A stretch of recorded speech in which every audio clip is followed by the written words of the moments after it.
Come, let us explore this evening's Dzogchen class and group practice, that we too could meditate like a Jedi. This evening's opening lesson is based upon the 49th passage of the meditation classic, Unwaning Victory Banner, composed oh so many centuries ago by Prahe Vajra of yesteryear's Odayana, which is presently known as Pakistan's Swat Valley. Together, let us relaxingly recite. In sameness, there are no successive stages. In oneness, there is no progressive dedication. Even if one prepares offerings as adornments, there is nothing to distribute, as they already naturally exist. This divides neatly into two subjects. The idea of a path, the idea of a gradual path to enlightenment, which many Tibetans refer to as a Lam Rim or a Gondro, and the idea of making offerings and ritualism. And the duality of treating real or imagined celestial entities as great cosmic bellboys.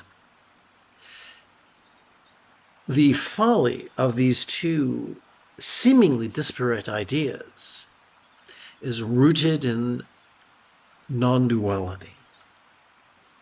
The easiest way to explore non-duality through the lens of neuroscience is by me switching from this teaching text to a set of visual aids. Now, both this teaching text and this set of visual aids are available for free download.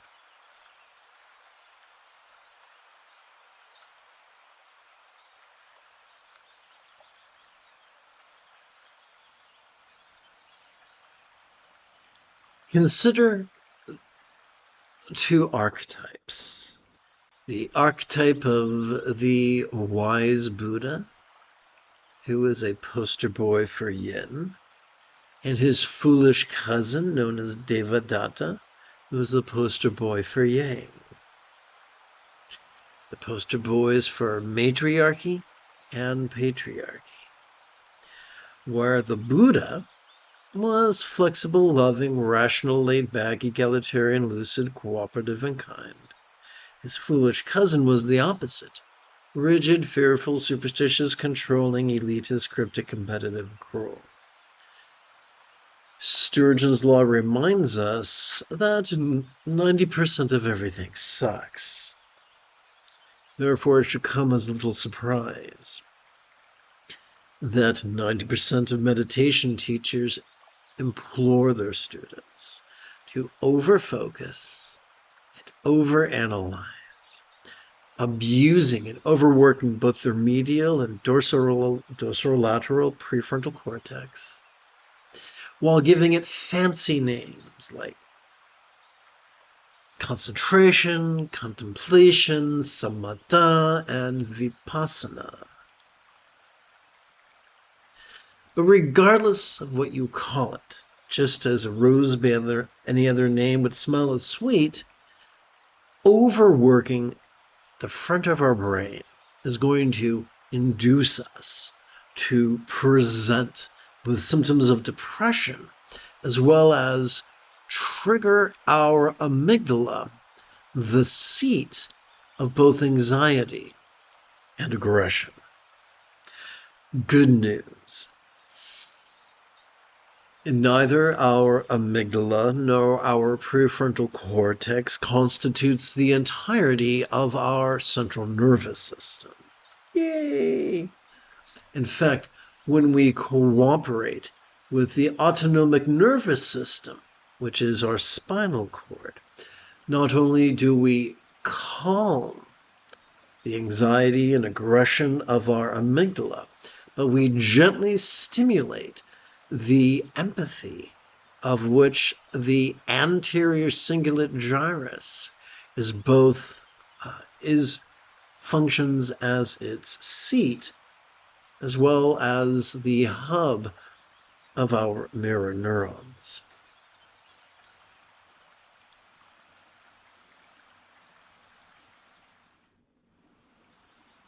The autonomic nervous system has a wonderful nickname, or Buddha nature. Every time we inhale, whether we know it or not, we have evolved to automatically access the middle bit of our spinal cord that fancy pants describe as our sympathetic nervous system. Every time we do, we are wired to notice in a very special way. We are wired to notice vulnerably, passively, viscerally, randomly, and fleetingly, which is the polar opposite of the rigidity of concentration. Yes, we have evolved to notice all manner of phenomena, be it external or internal, physical or mental, pleasurable or painful, interesting or boring, glorious or grotesque.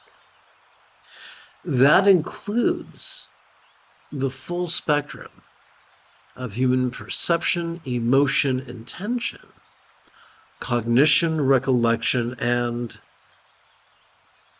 imagination. What then are we to do with that which we have noticed?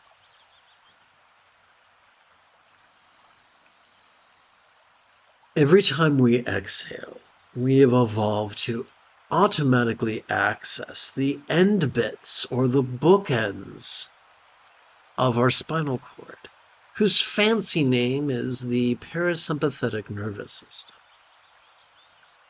Accessing these neurological bookends causes us to physically relax and mentally release to such a degree that which we noticed during our previous inhalation could fleetingly feel less stressful, less permanent, and even less defining. But what has this to do with non-duality? The majority of complex life forms upon this planet have evolved to think symbolically. It should therefore come as little surprise that in every human civilization on this planet, figures of speech are used. Let's explore one poignant one right now. As we relax into our exhalation, whatever we noticed during our previous inhalation could fleetingly feel as non-graspable as a vast empty void. Back in 4th grade, my teacher explained that a simile is only as effective as it is relatable. What is a real-world example of a non-graspable vast empty void? How about the illusion of the infinite azure sky on a bright and beautiful cloudless morn, which although could look tantalizing to the eye, feels non-graspable to the hand.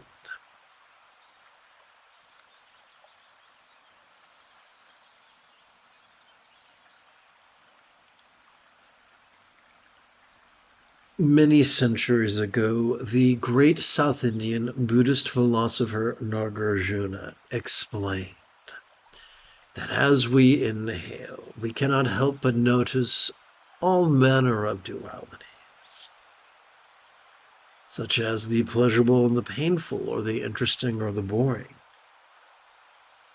Yet as we relax into our exhalation,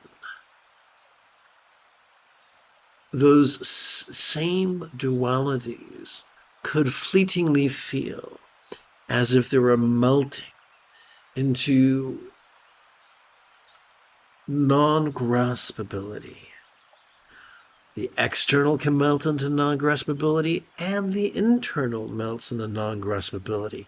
Hence, the non-graspability is that which helps us to transcend duality. The transcendence is temporary, and that's just fine. There's nothing wrong with noticing duality. In fact, there can be no enlightenment, there can be no life unless we inhale as well as exhale, there can be no life without noticing as well as relaxing. So it's perfectly appropriate to notice dualities as we breathe in, but set them down fleetingly as we breathe out.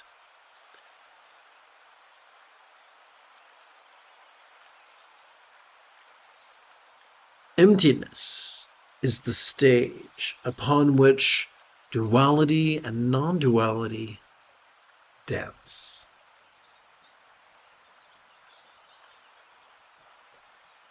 Let's return to this evening's teaching text.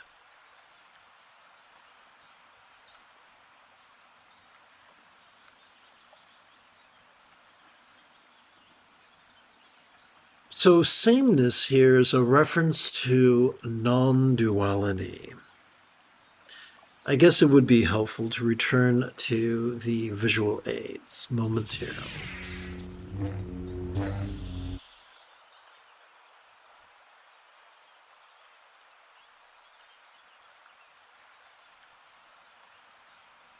The Buddha was an egalitarian who taught that enlightenment, the path to enlightenment, can be so subtle that it could be mastered in as little as 7 days. The Buddha's foolish cousin was an elitist who taught the path of enlightenment was arduous, and it could take a length of time equal to the length of time it takes a universe to generate, maintain, collapse, and disappear thrice. Or in other words, three inconceivably vast oceans of time measured on a cosmic scale. The Buddha taught sudden enlightenment. His foolish cousin taught gradual enlightenment.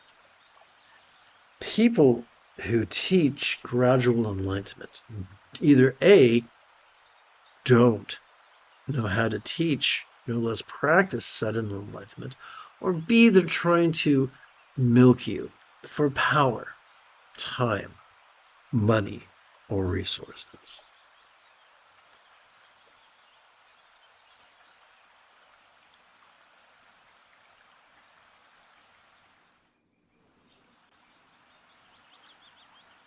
Sameness here is a metaphor of non-duality, which is also a metaphor for the path of enlightenment. And in this passage, the author is reminding us of the folly of a gradual path and the necessity of sudden enlightenment. Enlightenment not being the absence of certain sensations or certain emotions. Enlightenment simply our mastery of the Buddha's Eightfold Path, conveniently facilitated through the blissful practice of awareness and release that the cool kids refer to as mindfulness and meditation.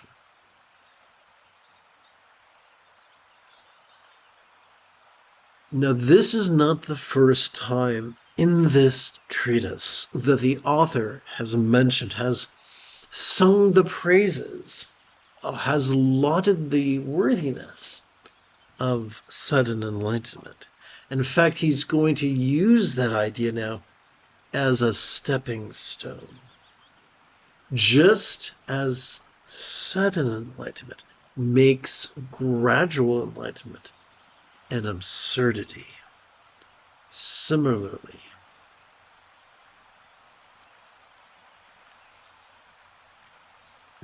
a healthy practice of non-duality makes of progressive dedication, makes of offerings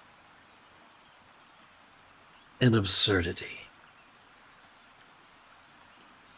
What is dedication? Dedication is the second half of an equation. There's the generation of positive energy and the application of positive energy.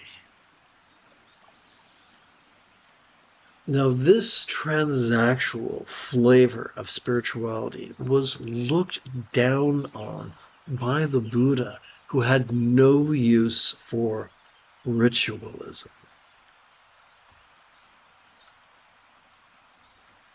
And yet, ritualism has has insinuated itself into the practice, not of proto-Buddhism, but institutional Buddhism, which is quite sad, but not surprising.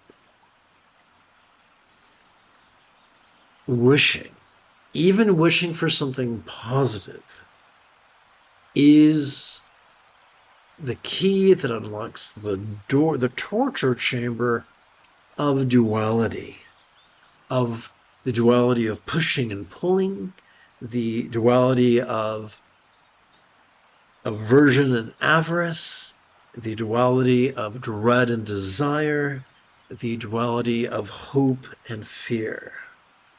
So to say, I'm going to practice meditation to transcend duality and then dualistically act to ritualistically induce real or imagined celestial entities to bless your practice is pretty much like making love in the name of virginity. Don't get me wrong, it's a fun way to spend an afternoon, but it won't get you any closer to your goals.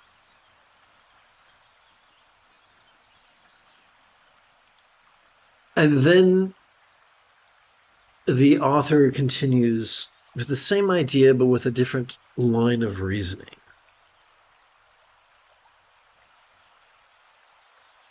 There is no need to bribe real or imagined celestial entities with offerings or austerities or invocations or recitations, because if these entities were all as amazing as people think they are, then they already own everything. And there's everything tangible and everything intangible. Everything that we could put on an altar is already theirs. Everything we could think of is already theirs. Here's a controversial answer to a popular question. The popular question is, what do the Buddha believe in gods and goddesses? And the answer is, the Buddha didn't care about gods and goddesses. The question of the Buddha is not whether they exist or not. The question is, real or imagined, do they matter? And the answer is no. No, they don't.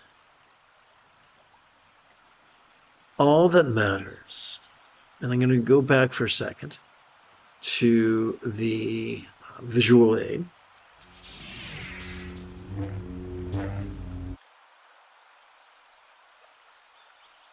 All that matters is our practice of mindfulness, our practice of noticing mind's antics. The easiest way to do this is to silently and mentally recite the demonstrative pronoun this each time we feel our diaphragm pull in and down as we inhale. Only thing that matters is meditation, relaxing into mind's non-graspable nature. The easiest way to do that is to silently and mentally recite the one-syllable verb ease each time we feel our diaphragm relax back up into its upright position as we effortlessly exhale. Here's the cool thing. Simply by playing with mindfulness and meditation for as little as 5 minutes every 12 hours or so, simply by working with these two things, the remaining 6 folds of the Buddha's Eightfold Path take care of themselves. Simply by playing with mindfulness and meditation, we calm the aggression and anxiety of our amygdala. We gently stimulate the empathy of our anterior cingulate gyrus, causing us to automatically experience enhanced kind intention, kind communication, kind conduct, and kind commerce. Noticing and relaxing, we can help but notice impermanence and emptiness, even if we try not to. Playing with mindfulness and mindfulness and meditation, we cannot help but experience our choices, utterances, and deeds flowing, not from scattered spontaneity, but from the centered spontaneity, which is the right effort, which is effortless. The more we make mindfulness and meditation, the more we vulnerably, passively, viscerally, randomly, and fleetingly cooperate with our autonomic nervous system, the more content, the more compassionate, the more cooperative we will be.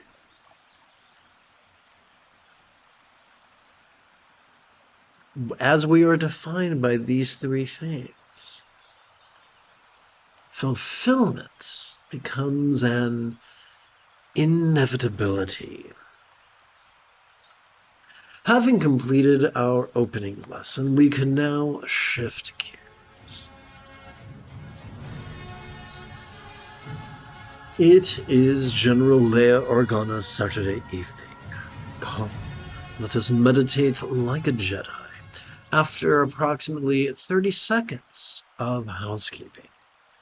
This is the Dzogchen Sende Lama Jigme Gyatso of the Buddha Joy Meditation School. For more than 30 years, I have harnessed my autistic special interests, as well as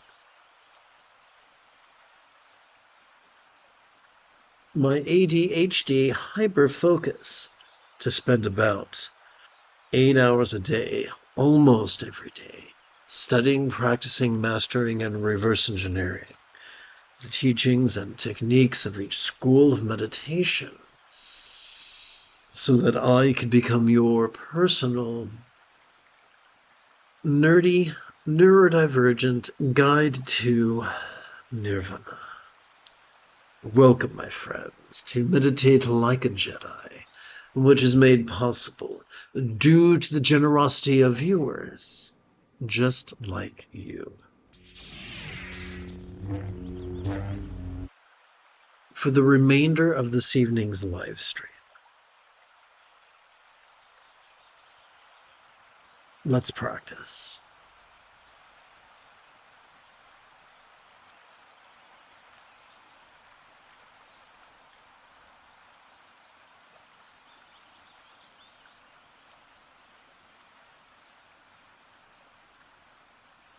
By the way, allow me to remind you that although mindfulness and meditation are Jim Dandy, they are no substitute for appropriate medical treatment. If you suffer from addiction, if you suffer from a bipolar disorder, which will exacerbate addiction, please find yourself a physician who specializes in the Sinclair method.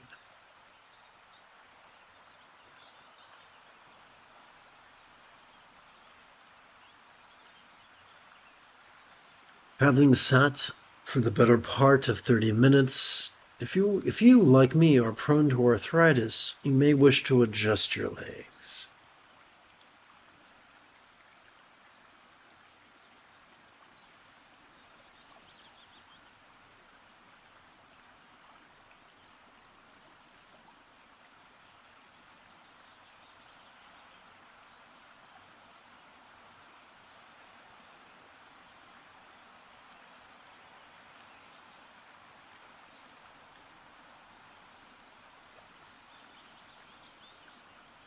The easiest way for us to keep track of our first collection of 144 inhalations is for us to rest the first knuckle at the base of our right index finger upon the tip of our left index finger, palms up in our lap.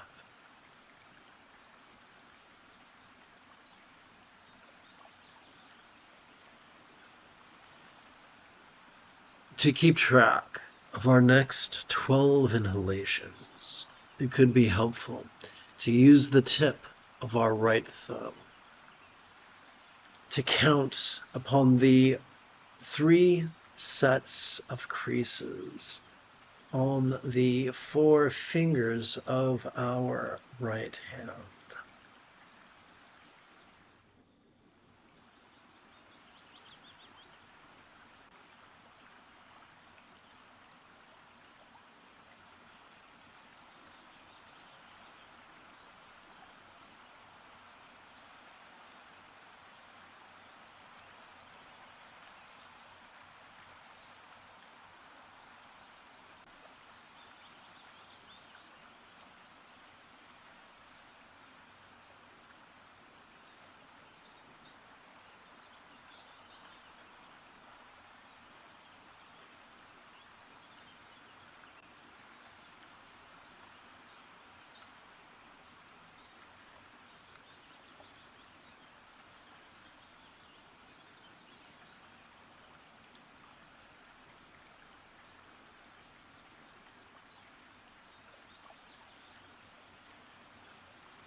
In an effort to count 12 sets of 12 inhalations each, we can touch the tip of our left thumb to the 3 sets of creases upon the 4 fingers of our left hand.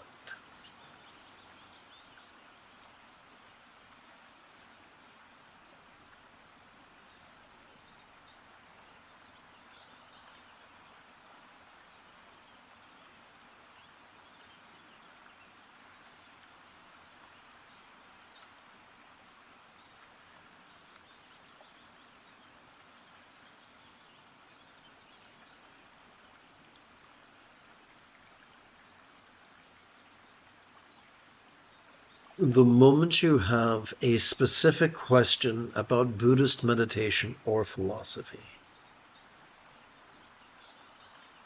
do not hesitate to type your question in great detail in the chat window.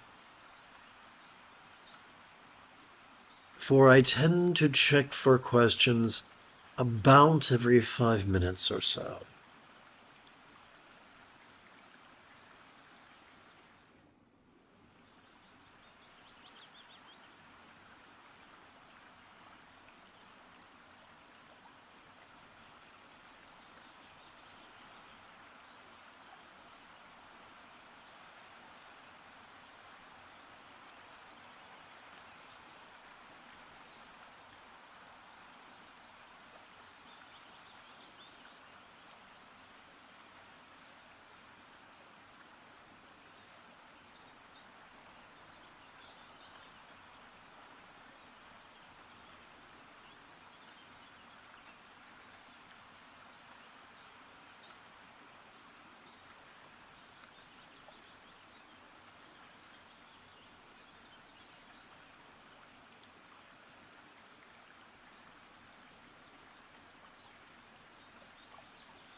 The easiest way to watch the antics of mind is to silently and mentally recite the demonstrative pronoun this as we breathe in.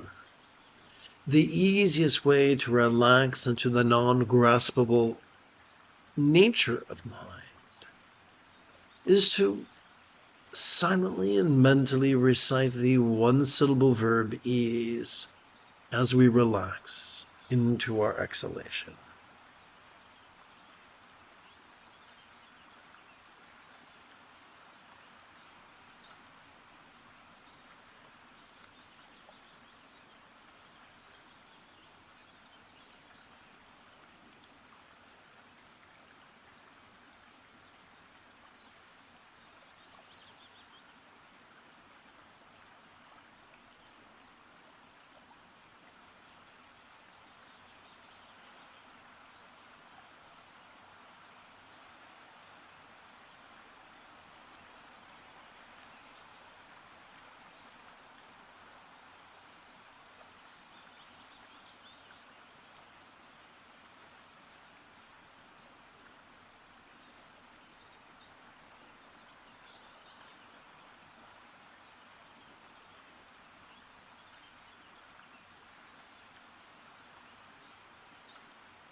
the easiest way to keep track of our second collection of 144 inhalations is for us to rest the second knuckle of our right index finger upon the tip of our left index finger, palms up in our lap.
You have taken your first step into a much larger world. If you feel that I have earned it, you could give this live stream a thumbs up. You could even help support this channel. In approximately 11 hours or so, I would very much like to return to lead tomorrow's morning meditation class and group practice. And if you are as geeky as me, may the Force be with you always.